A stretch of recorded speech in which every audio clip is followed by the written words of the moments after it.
తాకట్లో ఉన్న మీ బంగారాన్ని విడిపించి ఆ రోజు ఆన్లైన్ రేటుకి కొంటాం. Sharma gold company.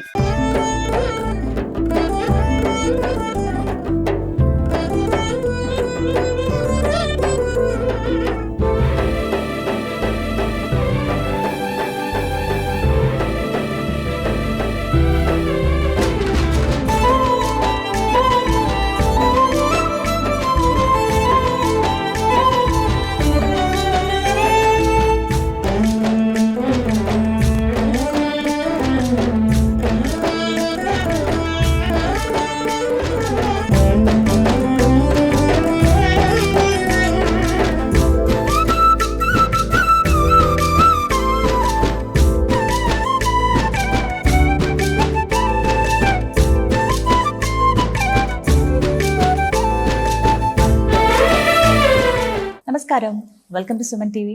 నేను గీతాంజలి. ప్రస్తుతం మనం ఏలూరులో ఉన్నటువంటి ప్రణవపీఠంలో ఉన్నామండి. మనతో పాటు ఉన్నారు త్రిభాషా సహస్రావధాని, ప్రణవపీఠం పీఠాధిపతులు, బహుముఖ ప్రజ్ఞాశాలి, ప్రముఖ ఆధ్యాత్మికవేత్త బ్రహ్మశ్రీ వద్దిపర్తి పద్మాకర్ గురువు గారు. వారితో మాట్లాడి ఎన్నో అమూల్యమైన విషయాలు తెలుసుకుందాం. గురుగారితో మాట్లాడదాం. గురుగారు నమస్కారం అండి. మీ పాదాలకు నా నమస్కారాలు. చాలా సంతోషం మిమ్మల్ని కలవటం. ఎప్పటి నుంచో అనుకుంటూ ఉన్నాం, సందర్భం రావాలి దేనికైనా అని అంటారు. ఇంటర్వ్యూకి అంగీకరించినందుకు ధన్యవాదాలు తెలియజేస్తున్నాము. దసరా అంటే ఏంటి అనేది చాలామందికి ఒక సందేహం. ఎందుకనంటే ఆ రోజు నవరాత్రులు చివరి రోజుగా చూస్తారు. ఒకటి శమీ పూజ చాలా ముఖ్యం అంటారు. ఆ రోజు అసలు ఏం చేయాలి, ఆ రోజు విధిగా ఆచరించవలసింది? అసలు ముందు దసరా అంటే ఏంటో తెలుసుకుందాం. సంస్కృతంలో దశ అంటే 10 అని ఒక అర్థం 10. హర అంటే నాశనము చేయనది. దశహర అంటే 10 రకాల పాపములను తొలగించున్నది. ఈ దశహర శబ్దం వ్యావహారికంలో దసరా అయిపోయింది. దశహర ప్రకృతి అంటాం, దసరా అంటే వికృతి. పూర్వం తెలుగు నేర్పేటప్పుడు ప్రకృతి వికృతి అని నేర్పేవారు. అంటే యమున, జమున, అలాగే చాలా శబ్దాలు అన్నమాట. యముడు, జముడు, మిత్రుడు, ఈ స్నేహితుడు, నెయ్యుడు, ఇలాగా చాలా శబ్దములు అలా మారే. అగ్నిహి, అగ్గి. అలాగే దశహర దసరా అవుతుంది. 10 రకాల పాపములు మానవులు చేస్తున్నారు. దేంతో చేస్తున్నారు? మాటలతో, వాక్కుతో 3 పాపాలు చేస్తారు.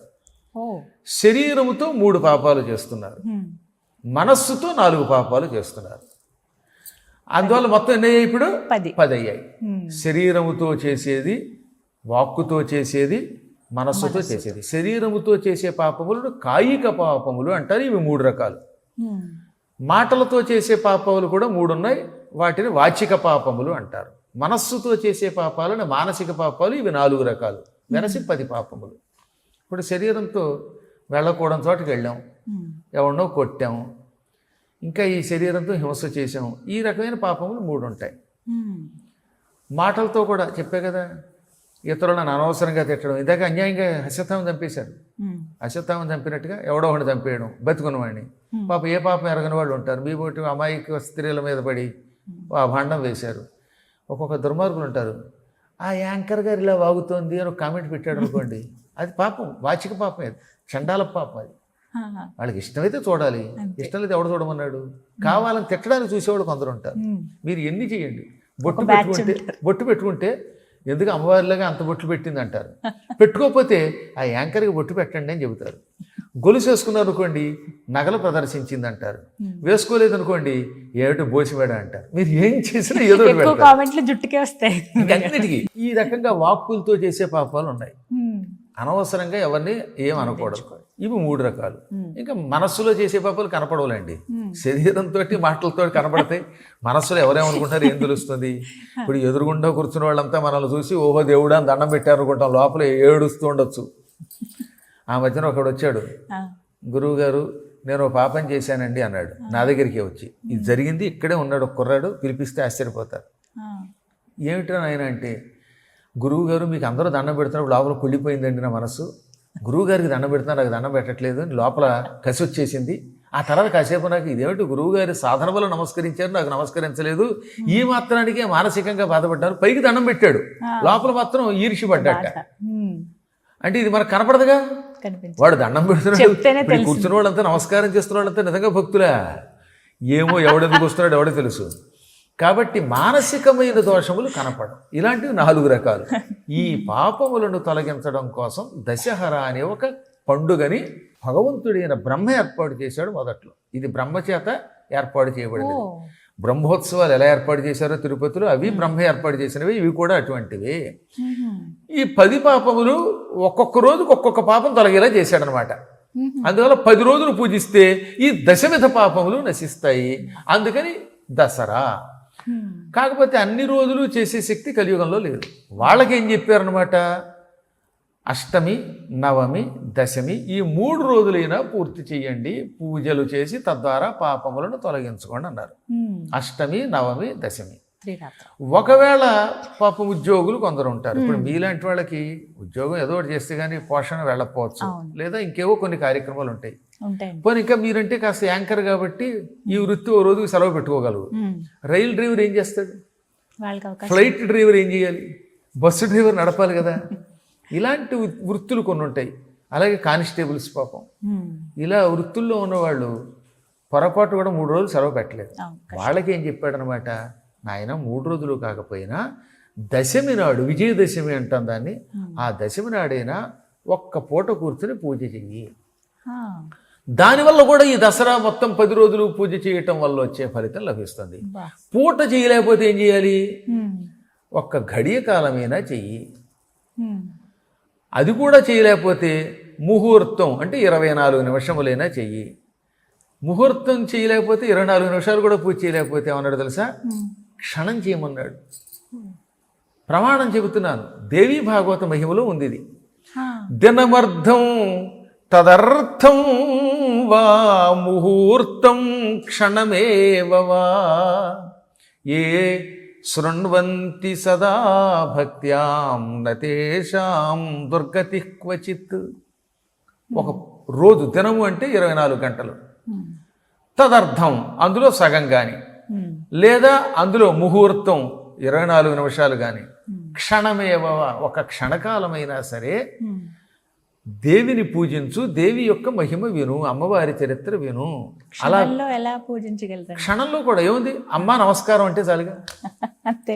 శ్రీమాత్రే నమః క్షణంలో అయిపోలా? అవునా? వినమన్నాడు కనీసం. ఏమిటి వినాలి? శ్రీమాత్రే నమః అని ఎవరైనా అంటుంటే వినండి. వినడానికి క్షణం కంటే ఎక్కువ పట్టదు కదా. శ్రీమాత్రే నమః ఇంత చేసి ఎన్ని అక్షరాలు ఉన్నాయి? 4 అక్షరాలు. దాంతోపాటు ఓం ఐం హ్రీం శ్రీం శ్రీమాత్రే నమః అన్న ఒక క్షణకాలంలో వినగలుగుతాం. అందుకని అమ్మవారి నామమైన ఒక క్షణమైనా వినండి. అలా విన్నంత మాత్రం చేత ఆ వ్యక్తికి దుర్గతి క్వచిత్ అన్నాడు. ఎక్కడుంది దుర్గతి? అనగా నరకానికి పోవు, మహాభయంకర పాపములు తొలగిపోతాయి అన్నారు. కానీ ఇది ఎవరికి? ఉద్యోగంలో కష్టాలతో ఉన్న వాళ్ళకి, సెలవు లేని వాళ్ళకి. అది అందరూ మళ్ళీ అడ్వాంటేజ్గా తీసుకోరా సుమా. ఇప్పుడు నాబోటి వాడు 10 రోజులు పూజ చేయడానికి దీక్షతో ఉన్నటువంటి వాడికి నా వృత్తి ఇది అయినప్పుడు, నేను అమ్మని పూజించడానికే పుట్టినప్పుడు నేను అడ్వాంటేజ్గా తీసుకోకూడదు. దీన్ని ఏదో ప్రమాణంగా తీసుకుని మానేయడానికి లేదు. కేవలం నిరంతరం ఉద్యోగ నిర్వహణలో ధర్మములో ఉంటూ బ్రతకవలసినటువంటి వారికి క్షణమైనా ఇచ్చారు. అవకాశం ఉన్నవారు 10 రోజులు సమస్తం విడిచిపెట్టి పూజించాలి, లేదా 3 రోజులు కనీసం విజయదశమి నాడైనా పూజించాలి. ఇందాక మీరు ఏమన్నారు? విజయదశమి నాడు ఏమేం చేయాలి? శమీ పూజ అన్నారు. విజయదశమి నాడు తెల్లవారుజామున లేవలను. ఆరోగ్యం సహకరించేవాడు తలారా స్నానం చేసి తీరాలి. తమ తమ సంప్రదాయాలను బట్టి ఊర్ధ్వపుండ్రాలు కానీ, లేకపోతే విభూతి రేఖలు కానీ, కుంకుమ కానీ ధరించాలి. కట్టుకున్న బట్టలు మంచి బట్టలు కట్టుకోవాలి. ఓ పట్టు చీరలే కట్టుకోక్కర్లా. వాడు ఏం చెప్పాడు? నార చీరైనా ఉతికింది కట్టుకోమన్నాడు, వారి వారి శక్తిని బట్టి. వస్త్రాలు పవిత్రనాడు. మాదేముంది, మా గుడ్డలకి ఏముంది విలువ, గట్టిగా మాడితే ఇవాళ రోజునంటే కాస్త 100, 150 వచ్చేస్తున్నాయి. పూర్వం అయితే 10 రూపాయలకు కూడా వచ్చేవి. గురువులు ధరించింది చాలా విలువైనది గురువు గారు. అసలు కాకపోతే కాస్త ఉతికి ఆరవేసినటువంటిది పవిత్రంగా ఉన్నవి కట్టుకోండి. ఆ తర్వాత అమ్మవారి సన్నిధానంలో కూర్చోండి. అమ్మని మీ శక్తుల్ని బట్టి పూజించండి. లలితా సహస్రనామం చాలా అద్భుతమైనది. బ్రహ్మాండ పురాణంలో ఉన్న ఈ సహస్రనామ స్తోత్రంతో అమ్మని పూజిస్తే అమ్మ బ్రహ్మానందం పొందుతుంది. ఎందుకంటే ఈ స్తోత్రాన్ని మానవులు రాయలేదు, వ్యాసుడు కూడా నేను రాశానని చెప్పలా. వసిన్యాది వాగ్దేవతల చేత రాయబడింది అన్నాడు. అమ్మవారు ఒకప్పుడు తన శరీరము నుంచి 8 మంది స్త్రీలను సృష్టించింది. వాళ్ళ వల్లే వాక్కు లభిస్తున్నది. వాళ్ళని వాగ్దేవతలు అంటారు. వసిని, కామేశ్వరి, మోదిని, విమల, అరుణ, జయిని, సర్వేశ్వరి, కౌళిని. ఈ 8 మందిని వాగ్దేవతలు అంటారు. వీళ్ళ చేత రాయించిందమ్మ. ఒక్క అక్షరం తూచే ఉండదు తెలుసా ఇందులో. సంస్కృతంలో పాదపూర్తి కోసం తూచే వాడతారు. కొన్ని చోట్ల చాలా అద్భుత అర్థాలు వస్తాయి, కొన్ని చోట్ల కేవలం మరియు అనడానికి వాడతాం. పోతాత్మ పరమాత్మ చ, ఆ చ ఉంది చూసారా, అంటే పోతాత్మ పరమాత్మ మరియు అని. మీరు విష్ణు సహస్రనామం చదువుతున్నారు కదా. విశ్వం విష్ణుర్ వషట్కారో భూత భవ్య భవత్ ప్రభు భూత కృద్భూత భృద్భావో భూతాత్మ భూతభావన పోతాత్మ పరమాత్మ చ ముక్తానాం పరమాగతి. చ అనేది అండడానికి ఇంగ్లీష్లో ఎలా వాడతాం, సంస్కృతంలో మరియు అనడానికి వాడతాం. ఈ చాతూ లేకుండా కుదరదు. చాలా చోట్ల చివరిన ఉంటుంది, ఎన్నో నామాల్లో ఉంటుందన్నమాట. ఒక్క తూచాలు లేకుండా రాయబడిన ఏకైక సహస్రనామం ఈ సృష్టిలో లలితా సహస్రనామం. మీలో ఎవరైనా లలితా సహస్రనామం మొదలుపెట్టి చివరిదాకా చదవండి. ఎక్కడ ఒక్క తూ గాని చా గాని చూపించండి. చూపిస్తే ఎన్ని తూచాలు చూపిస్తే అన్ని 1000 రూపాయల చొప్పున నేను ప్రజెంటేషన్ నేనే ఇస్తాను. శ్రీమాత శ్రీ మహారాజ్ఞి శ్రీమత్సింహాసనేశ్వరి చతగ్రకుండ సంభూత దేవకారి సముద్యత ఇలా మొదలుపెట్టి శ్రీ శివ శివశక్తి రూపిణి లలితాంబిక దాకా ఎక్కడ ఒక్క తూచే ఉండదు.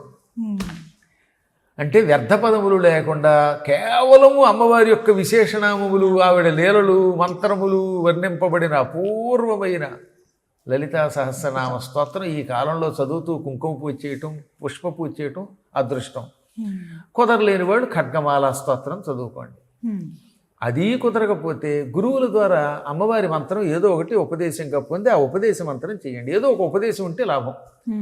గురువుపదేశం లేని వాడి జన్మ వ్యర్థం అవుతుంది. ఎప్పుడైనా ఏదో ఒక మంత్రాన్ని. ఇప్పుడు మీరు యూనివర్సిటీలో డైరెక్ట్గా స్టూడెంట్గా జాయిన్ అయ్యి గురువుల దగ్గర చదువుకున్న దానికి కరస్పాండెన్స్ కోర్సులో చదువుకున్న దానికి ఎంత తేడా ఉంటుంది? కరస్పాండెన్స్ కోర్సులో సర్టిఫికెట్ వస్తుంది, కానీ సంపూర్ణ జ్ఞానం ఎప్పటికీ రాదు. ఎక్కడో ద్రోణుండి విగ్రహంగా పెట్టుకున్న ఏకలవ్యుడు లాంటి వాడిని పక్కన పెడదాం. ఆ ఏకలవ్యుడు కూడా బొట్టనవేలు పోయించేవారికి. ఎందుకని? గురువు దగ్గర ముఖాముఖి చదువుకోకపోవటం వల్ల.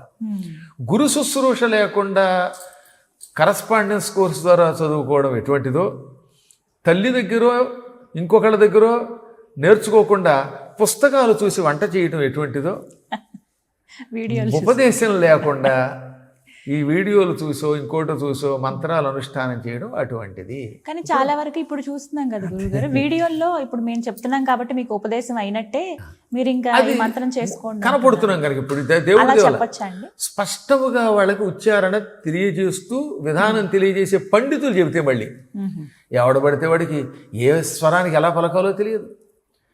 ఇప్పుడు అక్షరాలు పలకడానికి ఒక స్థానం ఉంటుందమ్మా. వంట చేయడానికి ఎంత విధానం చేస్తున్నారో ఇప్పుడు మీరు. అందులో వాడు తగినంత ఉప్పు అంటాడు, ఏం చేస్తారు? ఒక ఆవిడ వంట నేర్చుకుందిట, పెళ్ళయ్యాక వంట నేర్చుకుంది. పప్పు వండుము, ఆ పప్పు ఉడికిన తర్వాత సాంబారుగా ఉడకబెట్టము, తగినంత ఉప్పు ఏమంటే తగినంత అంటే ఏమనుకుంది ఆవిడ? కేజీ కందిపప్పు కాబట్టి దానికి తగిన ఉప్పు కేజీ అనుకుని కేజీ వేసింది. తగినంత అంటే కేజీ ఉప్పు వేస్తే ఏమైంది? అది ఆ ఉప్పు పోయింది వరకు మహా భయంకరంగా తయారవుతుంది. అలా తయారవుతుంది. ఇక్కడి నుంచి పలకాలి. ఎక్కడి నుంచి? అకుహ విసర్జనీయానాం కంఠ. వ్యాకరణంలో పాణినీయ వ్యాకరణంలో సూత్రం ఏమిటి? అకుహ విసర్జనీయానాం కంఠ. అ క హ ఇక్కడి నుంచి పలకాలి. విసర్గ కూడా ఇక్కడి నుంచి. అందువల్ల క అంటే ఇక్కడి నుంచి పలకాలి. అలాగే ఇచు యశానాం తాలుహు, తాళవ్యంతో పలకాలి. ఈ చ యా, అందుకే తాలువులు పనిచేస్తూ ఉంటాయి. ఏదైతో కంఠ తాలుహు, ఏ అన్నప్పుడు కంఠము తాలువు రెండూ కలిపి పనిచేస్తాయి. ఇప్పుడు పంచదశి మహామంత్రాన్ని ఎవడబడితే వాడు వీడియోలో చెప్పేస్తున్నాడు కదా. ఇప్పుడు ఈ స్వరాన్ని ఎలా పలకాలో తెలియకుండా చెబితే వాడు వెళ్ళి బురదలో పడతాడు. ఇచ్చిన వాడికి పాపం, వచ్చిన వాడికి పాపమే. దాని గురించి చక్కగా అమ్మ శ్రీమాత్రే నమః అంటే చాలు కదా. అందువల్ల కయ్యే ఏ లక్ష్మీ అని చదివేశాడు ఒకడు. ఆ ఏ అలా చదవకూడదు. క ఏ ఇక్కడి నుంచి పలకాలి. ఏ అనాలి. ఈ లహ్రీం క ఏ ఏలహ్రీం, కయ్యే ఏలహ్రీం అని అనుకోండి. అది యా యా చదువుతున్నాడు వాడు, తాలువుతో చదువుతున్నాడు. కంఠ తాలువుతో చదవకుండా. అందువల్ల అదే గురువు అయితే ఎక్కడి నుంచి పలకాలో చెబుతాడు. తెలియకపోతే ఏమవుతుంది? ఇప్పుడు సకారం దంత్యం, శకారం తాళవ్యం, రెండుకి ఎంత తేడా ఉంది మరి. అందువల్ల శ స ఈ రెండింటికి ఎంత తేడా ఉందనే విషయం తెలియనటువంటి అజ్ఞాని చదివితే శాస్త్రం లేక శాస్త్రం ఏమైంది అన్నాడంటే ఈ శాస్త్రం అయితే దానికి తగిన శాస్త్రం అవుతుంది. అందుకని పూర్వం వ్యాకరణం చదివేటప్పుడు ముందు ఈ సూత్రాలు చెబుతారనమాట. ఇవన్నీ అయిన తర్వాత ఎంత చదివితేనో శబ్దం మీద పట్టు వస్తుంది. శబ్ద బ్రహ్మోపాసన లేకుండా ఉత్తినే గోవిందాయ నమః అని పళ్ళిలో పెట్టుకు చదివితే అప్పుడు గోవిందుడు ఎందుకు వస్తాడు? నమః లేకుండా ఉత్తి గోవింద అంటే పర్వాలేదమ్మా. నారాయణ, గోవింద, కృష్ణ, దామోదర ఈ నామములు ఉచ్చరించేటప్పుడు బండబూతులు చదివినా సంతోషిస్తాడు ఆయన. కానీ మంత్ర రూపంలో వచ్చేసరికి ప్రతి అక్షరమునకు స్వరం ఉంటుంది. కాబట్టి చిన్నప్పటి నుంచి 10-12 ఏళ్ల పాటు వ్యాకరణాదులలో శిక్షణ తీసుకుని చేసినటువంటి వాళ్ళు గురువులు అవుతారు తప్ప స్వరాన్ని ఇష్టం వచ్చినట్టు మారిస్తే దానివల్ల ఏమీ ఉపయోగం లేదు. కొన్ని మంత్రములను గురువుల ద్వారా ఉపదేశం పొందండి, ఆ ఉపదేశ మంత్రం చెయ్యండి. ఉపదేశము లేకపోతే హాయిగా శ్రీమాత్రే నమః ఇలాంటి లేదా లలితా సహస్రంలో ఒక నామం తీసుకోండి, శ్రీమాత అనుకోండి, పర్వాలేదు, అమ్మవారికి ఆనందం కలుగుతుంది. రామ లేక లామ అంటే కూడా ఆనందపడతాట రాముడు. ఎందుకని? మనందరం చిన్నపిల్లలం గనక. మా మనవడు వచ్చాడు అనుకుందాం, వాడు వచ్చి రామ అనమంటే లామ అంటే ఆహా నా మనవాడు ఎంత ముద్దుగా పలికాడు అంటున్నావా లేదా? మురిసిపోతాం. అలాగే మనం ఎప్పటికీ భగవంతుడికి పిల్లలం కనుక నామం ఎలా ఉచ్చరించినా పర్వాలేదు, మంత్రం దగ్గర జాగ్రత్తగా ఉచ్చరించాలి. ఉచ్చరిస్తే ఉపయోగం, లేకపోతే ఉపయోగం లేదు. ఒక్కోసారి బూడిదలో పోసిన పన్నీరు అవ్వడం పక్కన పెడితే బెడిసి కూడా కొట్టచ్చు. అలా కూడా ఎందుకు ఉండదు? మరి మీరు రోజును భగవంతుడిని ఏమనాలో తెలియక చాముండాయి విచ్చి అనే మంత్రంలో ఒక ఆవిడ ఆ చా విడదీసేసి ఇష్టవచ్చుడు పలిగితే ఏమవుతుంది? అప్పుడు అసభ్యం వస్తుంది కదా. అందువల్ల ఎప్పుడైనా మనం మాట్లాడే మాటను బట్టే ప్రమాదాలు వచ్చి పడతాయి. వచనం వల్లే లాభం, వచనం వల్లే ఇదే. ఓ చిన్న విషయం చెప్పిన విషయం, దేవి భాగవతంలో వృత్రాసుర వృత్తాంతం ఉంటుంది. ఏముంటుంది? వృత్రాసుర వృత్తాంతం. ఇంద్రశత్రో వివర్ధస్వ అని మంత్రం చదవాలనుకున్నాడు త్వష్ట అనే ఒక ప్రజాపతి. ఆ మంత్రం ఏంటి? ఇంద్రశత్రో వివర్ధస్వ. ఇంద్రశత్రువ అంటే ఇంద్రుడికి శత్రువుగా పుట్టబోతున్న ఓ కుమారా వృత్రాసుర వివర్ధస్వ అభివృద్ధి పొందు. ఇంద్రుడి మీద కోపంతో యజ్ఞం చేస్తున్నాడు త్వష్ట అనే ఒక ప్రజాపతి. ఇంద్రుడిని నాశనం చేయడానికి ఎవరిని సృష్టించాలి? ఒక రాక్షసుడిని సృష్టించాలి. వాడు తన కొడుకు అవుతాడు, వాడి ద్వారా ఇంద్రుడిని చంపాలి. అందుకని ఆ పుట్టేవాడు ఇంద్రుడి శత్రువు కదా. అందుకని ఇంద్రునికి శత్రువుగా పుడుతున్న వృత్ర అభివృద్ధి పొందు అని మంత్రం చదువుతూ నెయ్యి వేయబోయాడు. కానీ కోపం ఎక్కువైపోవటం వల్ల, ఆవేశం ఎక్కువైపోవటం వల్ల ఆయాసం వచ్చింది. దానివల్ల ఏం చేశాడు? ఇంద్ర అని ఆపాడు, శత్రు అన్నాడు, వివర్ధస్వ. కేవలం ఇంద్ర శత్రు అని విడదీయడం వల్ల ఏమైపోయిందనమాట? శత్రు నాకు శత్రువైన ఇంద్ర, ఓ ఇంద్రుడా వివర్ధస్వ అభివృద్ధి పొందు. ఇప్పుడు యజ్ఞం ఇంద్రుడికి అభివృద్ధి ఇచ్చింది, పుట్టినవాడికి నాశనం ఇచ్చింది. అక్షరం ఒక్కటి కేవలం గ్యాప్, పైగా అక్షరంలో తేడా కూడా లేదు. ఇంద్ర శత్రు కలపకుండా ఇంద్ర శత్రు అని ఆపడం వల్ల ఇంద్ర శత్రువా నువ్వు అభివృద్ధి పొందు అయ్యింది. దాంతో ఇంద్రుడికే చివరికి విజయం వచ్చింది, వృత్రాసుడు తెచ్చాడు. త్వష్ట లాంటి ప్రజాపతి మహామంత్రవేత్తే రవ్వంత తేడా చేస్తే అంత దెబ్బతింటే ఎవడు పడితే వాడు ఇష్టం వచ్చినట్టు మంత్రాన్ని విరిచేస్తే అప్పుడు అర్థాలు మారిపోతున్నాయి, అనర్థాలు తెచ్చిపెడతాయి. లలితా సహస్రనామంలో ఇలాంటి దోషాలు ఎక్కువగా చేస్తున్నారని చెప్పి సహస్రనామం చదివితే నష్టం లేదు, అదే చెప్పింది ఇప్పుడు మీకు. సహస్రనామం చదివేసుకుంటూ వెళ్ళిపోయారుకోండి, నామముల ఎడల ఏ దోషము లేదు. మీరు ఏం చదివినా అమ్మ సంతోషిస్తుంది. ఒకవేళ తప్పు చదివినా అది మంత్రంగా మారిస్తే, ఇప్పుడు దానికి శ్రీమాత శ్రీ మహారాజ్యం చదివారు, అప్పుడు అందులో తప్పులు వచ్చాయి, తేడా రాదు. కానీ ఓం ఐం హ్రీం శ్రీం శ్రీమాత్రే నమః, శ్రీ మహారాజ్ఞై నమః, శ్రీమత్ సింహాసనేశ్వరీ నమః అని చదువుతున్నప్పుడు ఐంకారంతో బీజాలతో కలిపి అప్పుడు ఉచ్చారణలో లోపాలు వస్తే ప్రమాదం. అందువల్ల ఇప్పుడు చాలామంది రోజు ఉన్మేష నిమిషోత్పన్న అని విడదీయడం, ఉన్మేష నిమిషోత్పన్న విపన్న భువనావళి ఒకటే సమాసం తిరిగిపోవడం వల్ల వచ్చిన ఇబ్బంది. అందువల్ల మంత్రముగా అనుష్ఠానం చేస్తున్నప్పుడు గురువుల్ని పట్టుకోండి, అప్పుడు మీకు అందులో ఉన్న దోషాలు మిమ్మల్ని అంటావు. నామములు ఎలా చేసుకున్నా పర్వాలేదు, అవి దశమి నాడు చేసుకోండి. ఆ రోజు ఇవన్నీ కుదరకపోతే ఏమీ లేకపోతే ఇందాక చెప్పినట్టుగా శ్రీమాత అనుకోండి, గట్టిగా ఇంత కుంకుమ పూజ చేయండి. అనంతరం శమి వృక్షం, జమ్మి చెట్టుకి పూజ చేయాలి. సంస్కృతంలో శమి, తెలుగులో జమ్మి చెట్టుకి యథాశక్తిగా పూజ చేయండి. మా పీఠంలో అయితే హాయిగా పెద్ద జమ్మి వృక్షం ఉన్నది, ఇక్కడ ఉన్నది. మాకు జమ్మి అంటే ఇష్టం, బిల్వం అంటే ఇష్టం, వాటన్నిటిని వనం చేసాం. మీరు వెళ్ళేటప్పుడు ఎన్ని బిల్వాలు ఉన్నాయో చూడండి. ఏక బిల్వం, మహాబిల్వం, త్రిదళం, 3 దళాలుగా విడిపోయే బిల్వం, ఇవన్నీ కూడా మన పీఠంలో ఉన్నాయి. కదంబ వృక్షాలు ఉన్నాయి. ఉద్యానం చాలా బాగా పెంచుతున్నాం. వినాయక చతుర్థికి పనికొచ్చే 21 పత్రులు ఉన్నాయి. అవన్నీ ప్రజలకు చూపిస్తే చాలా సంతోషిస్తారు. తప్పకుండా. దాంతోపాటు నాకు మాతృపితృభక్తి, శిశురభక్తి కూడా, తల్లిదండ్రుల్ని అత్తమామల్ని కూడా విగ్రహ రూపంలో పెట్టి రోజు పూజిస్తూ ఉంటారు. వాళ్ళ వల్లే ఈ శరీరం వచ్చి వాళ్ళు నిలబెడుతున్నారు, ఈ పీఠాన్ని నిలబెట్టారు కనుక. ఇవన్నీ శాస్త్రం. ఆ రోజున విజయదశమి నాడు జమ్మి చెట్టుకి ప్రదక్షిణ చేయండి. ఒక శ్లోకం ఉన్నది, అది మంత్రశాస్త్రం, బృహస్పతి రాసింది. శమీ శమయతే పాపం, శమి శత్రు వినాశిని, అర్జునస్య ధనుర్ధారి. ఇక 4వ పాదం దగ్గరే అందరూ కన్ఫ్యూజ్ అవుతారు. రామస్య ప్రియదర్శిని అని చాలా కాలం చదువుతున్నారే, కాదు. కావాలంటే ధూళిపాడ మహాదేవమణి గారు లాంటి సంస్కృత పండితులను అడగండి, తాళపత్ర శ్లోకాలు ఇస్తారు. రాజమండ్రి కాలేజీ ఉంది కదా, సంస్కృతం కాలేజీ, రిటైర్డ్ ప్రిన్సిపాల్, ఆయన పేరు ధూళిపాడ మహాదేవమణి గారు. వీళ్ళంతా సంస్కృతంలో పుట్టి పెరిగిన వాడు. రామస్య ఆక్లిష్టకర్మిణి, రామస్య అక్లిష్ట కర్మిణి, రామస్య అక్లిష్ట కర్మిణి. అయితే పాఠాంతరంలో రామస్య ప్రియదర్శిని అది చదవడం తప్పేం లేదు. అది ఛందస్సులో కానీ పాదంలో కానీ దోషాలు లేవు గనక. యావైతేనే శమి అనేది పాపమును తొలగిస్తుంది, శత్రువులను తొలగిస్తుంది, అర్జునుడి యొక్క ధనుస్సుని ధరించింది, రామునికి కష్టమైన కార్యక్రమాలు సులభంగా అయ్యేలా చేసి పెట్టింది అని అర్థం వచ్చే ఆ శ్లోకాన్ని ఆ రోజు చదివి చుట్టూతా ప్రదక్షిణ చేసిన, కొంతమంది కాగితాల మీద రాసి అక్కడ పెడతారు, పూర్వం తాళపత్రాల మీద రాసి ఆ జమ్మి చెట్టు మొదట్లో వేసేవారు. ఇవన్నీ కూడా మనకి శుభాన్ని కలిగిస్తాయి.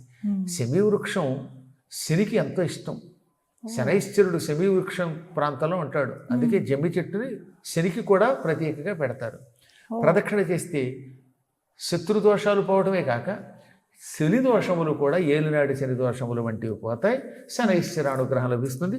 ఒక్క శనైశ్చర అనుగ్రహం ఉంటే తక్కిన గ్రహాల యొక్క అనుగ్రహం కూడా లభిస్తుంది. శనైశ్వరుడు అనుగ్రహిస్తే చాలా ఆనందపెడతాడు. మనం చేసిన పాపాలను బట్టి శిక్షిస్తాడు తప్ప వ్యక్తిగత ద్వేషం పెట్టుకోడు ఆయన. కానీ అందరూ భయపడుతుంటారు కదా. ఏం భయం అక్కర్లేదమ్మా. నిజానికి ఈ గ్రహాలు ఏం చేస్తారు, మనం చేసిన పాపములకు తగిన శిక్ష, పుణ్యాలకు తగిన రక్ష ఇస్తారు. ఇవాళ గ్రహదోషాలు ఎందుకు వస్తున్నాయంటే మనం చేసిన పాపాలే. ఇవన్నీ మన కర్మలే. అసలు మీ ఎఫ్డి ఎలా అయితే మీకే చేతికి వస్తుందో మీరు వద్దనుకుంటే తప్ప, ఇంకా మన ఎఫ్డి వద్దనుకుంటే ఎవరికైనా రాసేవచ్చు. కానీ ఇది ఎలా కుదరదు. చచ్చినట్టు మన ఆదాయం మనం అనుభవించాల్సిందే. ఇది ఎటువంటిదో చెప్పారో తెలుసా? మనము చేసిన పుణ్యపాప కర్మముల ఫలితము కడుపులోకి వెళ్ళిన అన్నం వంటిదట. విను తళియనిడిన అన్నం బునుబోలే అని మార్కండేయ పురాణంలో చెబుతాడు. అంటే ఒక్కసారి అన్నం పూర్తిగా తినేసి మంచినీళ్ళు తాగేశారు, కడుపులోకి వెళ్ళిపోయింది. ఇక అది మీరు ఏం చేయగలుగుతారు? ఎదురుగుండా ఉన్న అన్నం అయితే వద్దంటారు, కానీ కడుపులోకి వెళ్ళాక అది మంచి అన్నం అయితే ఏం చేస్తుంది? బలం ఇస్తుంది. ఏ కుళ్ళిపోయిన ఆహారము కిందటి సంవత్సరం తీసుకొచ్చి ఫ్రిడ్జ్లో పెట్టి బయటికి తీసుకొచ్చిన పెరుగు ఇలాంటివి అనుకోండి, ఆ ఆహారం కడుపులోకి వెళ్తే కీడు చేసి పెడుతుంది. అది పోవాలంటే వాళ్ళు ఏం చేయాలి? అయితే ఏదన్నా మలం ద్వారా వెళ్ళిపోవాలి, లేదా వాంతి చేసుకుని వామిటింగ్ ద్వారా బయటికి పంపించాలి. అయినా ఎంతో కొంత ప్రభావం ఉంటుంది దాని ఎఫెక్ట్. అలాగే మనం చేసిన పుణ్యపాప కర్మల్లో పాపకర్మలని ఇదిగో ఈ గ్రహముల యొక్క పీడ ద్వారా అనుభవిస్తాం, పుణ్యములను వారి అనుగ్రహం ద్వారా అనుభవిస్తున్నాం. చెప్పాక కడుపులోకి వెళ్ళిన అన్నం లాంటిది, దాన్ని కూడా మనం ఏదో రకంగా మందేసి కక్కేసి పోగొట్టుకుంటాం లేదా? అదే ఈ ప్రదక్షిణ అంటే. ప్రదక్షిణ ఔషధం. ఔషధం వల్ల కడుపులోకి వెళ్ళిన కుళ్ళిన అన్నం రోగం తెచ్చినా ఆ రోగం ఎలా తొలగుతోందో, సెమ్మికి ప్రదక్షిణ చేస్తే, చెమ్మి చెట్టుకి ప్రదక్షిణ చేస్తే ఈ చేసిన కర్మల యొక్క ప్రభావం కొంతవరకు 90% వరకు పోగొట్టుకుంటాం. 10% ఎవరైనా అనుభవించక తప్పదు. ఎవరికైతే ఇప్పుడు శని దోషాలు ఉన్నాయో, ప్రత్యేకంగా శని ఉన్న వాళ్ళు అందరికీ జమ్మి యొక్క ప్రదక్షిణ చాలా అవసరం. నవగ్రహాలకి ఒక్కొక్క చెట్టు ఉంది, అన్నిటికీ చెట్లు ఉన్నాయి. అందులో జమ్మి చెట్టు శనైశ్వరుడికి అన్నమాట. అందువల్ల ఒక మోదుగు చెట్టు, చండ్ర, ఈ మొత్తం 9 వృక్షాలు నవగ్రహాలకి ప్రత్యేక పోతారు. అందుకని ఇప్పటికి కూడా మూలికావనాలు అలాగే చేస్తూ ఉంటారు. ఇవంతా పురాణాల్లోనూ మంత్రశాస్త్రాల్లోనూ చెప్పబడుతుంది. ఏది ఏమైనా విజయదశమి నాడు అమ్మని పూజించడం, పూజిస్తున్న వాడిని ప్రోత్సహించడం, ఆ రోజున జమ్మి చెట్టు ప్రదక్షిణ, ఇవన్నీ కూడా గ్రహానుగ్రహం లభించేలా చేస్తుంది. అమ్మ అనుగ్రహంతో ఏటికేడాది సుఖంగా ఉంటాం, 10 రకాల పాపాలు పోతాయి, జాతకం మారుతుంది. మారకపోతే ఈ పూజలు ఎందుకు మారతాయి? అందుకే. నమ్మి చెయ్యాలి, చాలా తప్పక శుభమే కలుగుతుంది. చాలా సంతోషం గురుగారు, ధన్యవాదాలండి.